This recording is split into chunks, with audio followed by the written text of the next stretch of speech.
Pray, Panginoon, sa aming tapos na gawain. Tunay nga, O Lord, pinakita niyo sa amin ng inyong pag-ibig. Tunay nga, O Lord, ang pag-ibig niyo ay walang katulad.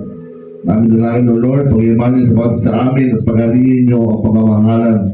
Lalo na, O Lord, sa mga mag-asawa, mga karelasyon, sa aming mga family, O Lord, sa mga anak, sa mga magulang. Maging, O Lord, sa aming mga kapatao, napakita niyo, O Lord, ang inyong pagmamahal. At salamat din, O Lord, sa inyong dakilang pagmamahal, dahil sa inyong pagmamahal, O Lord. Kami ay naligtas at nagkaroon kami ng buhay na walang hanggan. At ang Panginoon, mga resulta, O Lord, ng inyong pagmamahal. Patunay nga, O Lord, na kayo ang aming tanggulan na wala na kami hahanapin pa, O Lord. Basta sa inyo lamang kami lalapit, Panginoon.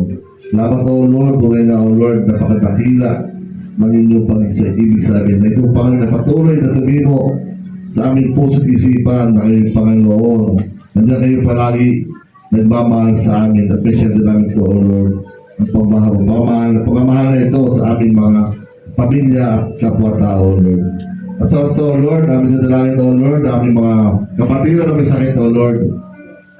Ang batang kasama namin, O Lord, si Lulu, O Lord, at si Andoy. Kayo patuloy, O Lord, humipo sa mga batang ito. Pagalinis sila, O Lord, sa kanilang karamdaman, sa kanilang mahalan, O Lord. Ibuhin mo ang kanilang physical na pangkatawan by your mighty name, O Lord. Siya po, Panginoon, we claim the victory of healing, O Lord. Sila po, Panginoon, ay gagalingin na ang sila, Panginoon. Lalaki na malusog, malakas at matalino, Panginoon. At lalaki na sila, Panginoon, na may takot sa inyo.